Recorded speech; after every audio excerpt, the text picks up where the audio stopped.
either through the website or the toll-free number, we'll be happy to. Now, some of you may have wanted to talk to someone that was running for office or learn a little bit more about how this whole situation works, and you're going to have an opportunity to learn a little bit more about it in just a moment. One of the things that Bob Winford, our guest today, and I have in common, we both had an opportunity to be a volunteer for the Billy Graham campaign and crusades. I was in New Bern, North Carolina, and also in Waco, Texas. Tony was in the Marine Corps, and then after he got out of the Marine Corps, we moved to Waco, and we had an opportunity to help him. We would go around recruiting people in churches to be there at the big campaign and crusade, and then I got to sing in the choir. So, Bob, tell us a little bit about your experience with working with the Billy Graham crusade. Okay. Well, years ago, when I was 18 years old, that's a long time ago, I had Billy Graham films, and I would take them in cities and towns all through the South. I'd go to high schools in those towns and say, this is my name, I'm Bob Winford, I'm showing Billy Graham films, but I need to borrow a projector. And they were so cooperative. I mean, high schools would loan it to you, and I would either show the film in the high school auditorium or at some closed-up theater in town. And as I would show these films, I had posters that I'd put around everywhere that there's a Billy Graham film tonight, and I would have written on there, the location. People would show up by the droves. I was so impressed that this man was so well known throughout the South. And of course, my job was to excite people about it and let them know we need to pray for the Billy Graham crusade and that it'll be effective and successful in some city that would be nearby. So I would show these films, and as I say, crowds would be there. It was exciting. Let me tell you a story about one thing that happened to me. It was Centralia, Illinois, and I was going to show this, and there was a man that had a radio broadcast who had a stroke or a heart attack, and he asked me if I would fill in. So I did the broadcast every morning, announcing and promoting the film showing. I'd show the same film every night in one of the closed theaters. So I got there for the first showing of this film, and I looked and I thought, boy, all the seats were dusty because it had been closed for years. So I took a towel and I wiped off the first 8 or 10 rows, and I thought that'll be sufficient. That night, Bonnie, the place was jammed to the back door, and so I showed the film, and then I'd give a little altar call. I had a tape recorder with some organ music, and I'd give a little altar call, and people would come up and we'd pray. And so as I went back to the back and I saw people coming out, there was a couple of people that when you saw their coats, they had been sitting on the back rows, and it was just dust covered, it had messed up their clothing. I was embarrassed about that. But what an exciting thing to do, to be part of promotion of that great ministry. Franklin, his son, told how many people that they think had come to the Lord, to the kingdom at one time, but I don't know. Millions. And then later on, I met Dr. Bob Firm. Robert Firm was editor of Decision magazine, yes. And I actually got to write for Decision magazine. Okay, and I went to the Omaha crusade. It was at the Axarben Stadium, and Axarben is Nebraska spelled backwards. Oh, my goodness. So that was interesting. And the crusade was just so successful. And Billy Graham does not like to fly. He and his team drove from Omaha, Nebraska to Boston, Massachusetts, where we had the following crusade. And that was all very exciting. So I got to speak in one of the very first evangelism seminars, they called it at first. I got to speak there, where they brought in young seminarians and pastors from all over the country. And this was sponsored by the Lowell Berry Foundation out in California. They would pick up the tab and expenses of young ministers coming to this seminar. They've changed it from that point to a school of evangelism now. Now, working with Billy Graham's not the only person that you have worked with. You and I have another thing in common, and that is I was selected to go a year to the Institute of Politics when Governor Rockefeller in Arkansas, who was a Republican and a Mr. Ward, who was a Democrat, had a nonpartisan group of people to go to the school to learn how to run for office or to assist someone in a campaign that was going to run. And that was an exciting thing to see the workings of how our people got elected. I had that ran one time for the White House Conference on Small Business and was elected, and that was my experience with getting elected. But that was great fun. But I didn't want to do that the rest of my life. Oh, no, no. Well, that's it's kind of been something that I've been involved with for a long time. Year before last, November, a year past this November, Bob Vickers, a friend of mine, and I were at the White House visiting with the directors of the White House Faith-Based Initiative, and that was an exciting thing. But I've been doing political campaigns for nearly 40 years, and way back, 38 or 39 years ago, I worked for this young man in Michigan. Bob Edwards was a young Republican running for the state legislature, and I showed up in Flint, Michigan, which was my town of birth, because I was just worn out of doing other stuff, and I wanted to take a few days off. I ended up volunteering for this young man's campaign. He won, and that was an exciting thing, and that was kind of the beginning of this whole thing. And then, what goes around comes around. Eventually, he got back in touch with you and asked you, what did he ask you to do at that time? He did. Bob called me one day, and he said, Bob, I want you to, you promised me that if I ever needed you, that you would do anything that I needed and help me out. And I said, that's true. And so he said, I want you to meet me at this automobile auction building. What were you thinking that he might need? I thought money. I thought maybe, that sometimes, you have a relative that's very ill and they need someone just to talk to, and maybe he had problems with one of his kids in school, just the normal kinds of things. I didn't think it was going to turn out the way it did, and that's the rest of the story. So I arrived at the automobile auction building, and I saw this helicopter out in the parking lot. Well, it didn't really dawn on me, what the setup was. I got in the building and into an inner office, and they locked the doors, and here's a couple of men with wires in their ears, and so Bob said, we need you to write some pieces of literature. And I said, well, sure, that's what I do, And I said, who's the candidate? And he said, Ronald Reagan. He's running for president. Well, I knew that much of it. And so I sat down and began to write some stuff, and they said, anything you need. Well, they brought me paper and pencils and coffee, whatever I wanted. If you're hungry, we'll bring you food, but you can't leave here until this is done. And so tell us what you need. And I said, after I'd written a little bit of the literature, I said, I need candid photographs of the president, or of Mr. Reagan. I need his signature, because I'm going to put it on a statement. Here's a statement that I've written, 2 or 3 statements, and he has to read them and either agree or change what he wants to. And so these 2 fellows left. I could hear the helicopter leave. I could not go. I had to stay there. And it was hours later, maybe 3 or 4 hours later, that they came back. I heard the helicopter landing. They came in. They said, Mr. Reagan read this, and he agrees. Here's his signature, and they had it. I still have it in my file. Here's his signature. Here's a packet of photographs. And they were candid shots, of him being wherever he was. So I put the literature together, and that was the beginning of something different in my life. So how many of you have done 1 or 2 since then? I've done 1 or 2 since then. In fact, I signed on last week to my 648th political campaign.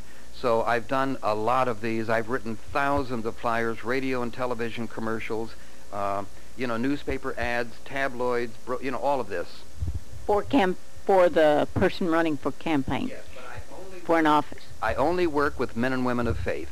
I don't think we need atheists in office. I don't think we need people that just are, wayward and disbelievers. Too much of that has existed in this country. It's time to make a change, and I think we can make a change there. And probably viewing your show today are men and women who have thought for a long time, I'd like to be city council person, a county commissioner. I'd like to be a member of the state legislature, or Congress, United States Senate. I worked with Alan Keyes for Alan. And he's such an exciting guy. He can get up and just spellbind an audience. It's unbelievable. and I've traveled with, different ones, and, that's, it's been exciting to me. So if they want to run, what do they do first, Bob? Well, I would suggest the first thing they do is go to my website, bobwinford.com, and there will be some suggestions there about how you can get started. They can give me a call. I'll talk to them on the phone. It doesn't cost them anything to talk to me, and I'll help them to get started. But, you put a campaign together. You want volunteers. You want to make a list of people that you can get involved in the campaign, and that's the beginning. And then have money. They have to do fundraisers. Now, I happen to believe that if you were running for United States Senate, that you shouldn't have to use your own money. There are people out there that believe like Bonnie that should say, Bonnie, I want to contribute. Now, there's campaign finance laws that show how much you can give and that sort of thing, and how you can raise it. But your friends should back you, and it would be true with anybody running for office. If they're running for, school board or whatever, there should be people that are willing to pay the bill and give money to that candidate. And that's such a challenge for so many candidates, is because they don't have the money, or they get a lot of money, and they're just a lot more than they really needed for their radio, TV, newspaper, and then sometimes things happen that it ends up, this pocket gets what was meant for this pocket. And so that, I know when I went to the Institute of Politics, Brady, let's see, what was his name? He writes for Brody. He writes for a newspaper. Anyway, he said that people would come to his office with paper bags full of money, to wanting a certain thing to happen, and it was tempting for a lot of people. In fact, in the state of Tennessee, where we are at this moment at Oxford Graduate School, and in yesterday's paper was all of the Tennessee Waltz 11 people who had taken money, and it was just such a sad thing.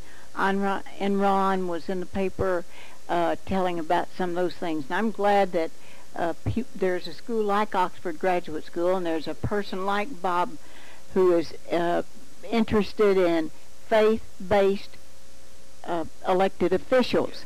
I happened to work with that faith-based initiative too. There were 24 congressmen that were selected. $200 million they had for this faith-based initiative, if it's the same one, and after all of their research and study, they came out to the very same thing that I did in getting the doctorate here, and that is that the answer for our youth is to have faith-based initiatives and after-school programs and the programs that they have, and it's the same for us as adults. Yes, it is. Well, let me talk about two sides of the financial issue with political campaigns. One is that a candidate running for office has to obey the law. There are campaign finance regulations and laws that you can get for your community and your town. Look at those and obey those. Then, on the other hand, there are people who contribute to political campaigns. I recommend that men and women of faith, going to church, believers, whether you're Baptist, Methodist, Pentecostal, whatever, make sure that you look at the candidate and know what the candidate believes before you give them a dollar. I mean, if they're not believers, if they are not churchgoers, and regularly, it's surprising how many candidates all of a sudden are a member of a church, and they can't even spell the name of the church because they just decided to be. Can I tell you a story? Okay, there was a candidate that I was working with in Michigan, and I met him, and I had only known him a few weeks. He came to my home, and he would come to my home at night because I had plenty of time to give him, and I was writing his literature. I had it, and he was there to approve it, and he's looking at it, and he said, it's just what I want. I said, we'll have it printed tomorrow. And I said, David, there's something that I did fail to ask you before. I said, where do you go to church? He said, church? I don't go to church. He said, I don't believe in that stuff. Oh, it hit me. So I said, come with me. And I got up and walked to the door. It was about 9 or 10 o'clock at night, and I opened the door, and I said, you'll have to leave. He left. I closed the door. I felt so foolish. I thought, I just threw a man right out of my house because he doesn't go to church. And I felt so heavy inside because he was a nice man, but I didn't want to work for somebody like that. So time passed. About 2 weeks later, same time at night, there's a knock on my door. I went to the door. He was standing there, and I opened it, and he came in, and he said, Cornerstone Baptist. Bonnie, I wanted to hit him because I thought this dude is making this up just so that I'll work with him. And tears were coming down his face. I said, tell me what happened. He said, Bob, when you threw me out that night, he said, I had to drive by Cornerstone Baptist to go to my house. And he said, something tugged at me. And he said, I went and saw that minister the next day. And he said, a couple days later, I gave my heart to Jesus Christ. And he said, he's living inside now. And I thought, if I hadn't thrown him out, he wouldn't have been taken in by the Lord. And what an amazing thing. Men and women of faith can make a difference in this world and in this life. And Bonnie, I'm so proud of you and what you're doing to reach these people and tell them the story of Jesus. We have to have the backbone to stand up for what we believe. Well, they say you have to believe in something or you'll fall for anything. So. That's so true. That is so true. And what a wonderful statement that is, because it sums it all up. You know, we have to believe. And, you know, if we're not driven by what we believe, if we're not driven by what we feel in our heart, what does drive us? What does open up the doors? Well, what are your plans for the future now? You're still writing, and do you also write like articles and books, or are you planning to write your life story? I do. Let me tell you, there have been 72 printable stories that have happened in my life, and very exciting things. And I think I started to tell you a story, and I don't know if we have time for me to finish this. Okay, back years ago, I used to fly a lot. And you know, the stewardess would come by in those days. Every time the plane would land and then take off again, she would give you 2 tiny bottles of whiskey. Well, Bonnie, as you know, I'm a teetotaler. I've never had a drink in my life, don't plan to. And so I would say to her, no thank you. One flight, this man next to me, he said, take this. He said, you get it and you can give it to me, which is what I didn't want to happen. So what happened with that is, when the stewardess would offer me this, instead of turning it down thinking she'd give it to somebody else, I took it and put it in my pocket. And through the weeks, I ended up with a lot of whiskey in my suitcase. And so I was going to Minot, North Dakota. I had flown home over the weekend, and I was coming back, and it was late Sunday night, and this minister had asked me to speak at his church on Sunday night. I got to the airport, and back then the old suitcases, you had a belt around them, you know, and the plane was late, and I was running through the airport, and when I dodged this poor old lady, I hit a pillar, and it busted my strap, and the whiskey just went everywhere, all over the floor in that airport. And I thought, ooh, so I'm down scooping it up, you know, putting it back in. And, you know, this is not a good thing, but when you got that much whiskey and your underclothes and your socks and your PJs and a couple of shirts and a Bible and whatever else, you know, it's hard to get it all back in that suitcase like it was. Like getting toothpaste back in the tube. You can't do it, Bonnie. So I'm trying to get this all picked up, and just as I'm standing, I see these 2 feet, and I'm looking at them all the way up, and it was that little old lady. She had a bottle of whiskey, and she said, "Sir, is this in yours?" And I took it quick and put it in my pocket and turned around, and there was the pastor of that church. And let me, Bonnie, I was absolutely, a chill hit me. See, here was that minister, and I got all this whiskey, and there's still some on the floor, and I got some in my pocket, and I'm following him out to the car. Bonnie, he didn't say a word about it. All the way to church, my heart's pounding. I'm thinking, I wish he'd bring it up so I could explain it, see? And because here he's got this guest speaker with a suitcase full of whiskey. And I had an answer to that, but he didn't bring it up. And I didn't want to bring it up for fear that he would think I'm just making an excuse. He never invited me back. Yeah. Yep. So anyway, you'd ask me about a book. I have a book that is titled The Road Scholar. R-O-A-D, not for bright people, but so it's things that's happened to me on the road, and that's one of the stories that's in there. And in the book, because it's 96 pages, it just has 42 stories, but there's some fun ones in there. Let's hear another one. Okay. Well, let me see. It's kind of I'm just trying to figure out what I would put you on the spot there. We're writing a book called The 3D Solution, and the lady that's assisting me in doing that, Sam Horn, that's Samantha, but Sam Horn we call her, she said, I need 15 of your stories to go in the book to make a, you have a story, and then you tell the point or the insight into that. So let's hear the story and the insight. Hey, we didn't get the insight on the last one. Are you still collecting whiskey? No, I quit collecting whiskey. You do with all of it. My point, Bonnie, is in collecting it is somebody said to me, why didn't you throw it away? Well, I had spoken at other places, and I thought, I'll do that. I'll empty these bottles of whiskey, and I'll throw them away. But I thought maybe one of the ladies that's cleaning this motel works it goes to the church and will tell the preacher. So I ended up keeping all of it. But I was in Switzerland, and I had gone to Mont Blanc just to visit. And I had this rented. Bring a pen back. Yes. And so I'm yes, I got it. So I'm going down the highway, and I look up, and I see these two beautiful young ladies standing on the roadside. You always notice the beautiful young ladies. That's it. And so I passed them, and I pulled over. Well, they ran to my car, and they got in the back seat, and I said, I'm Bob Winford, and I'm on my way to Geneva. They said, Geneva? No. I got the impression that they were Swiss girls, and they spoke German or whatever else they spoke.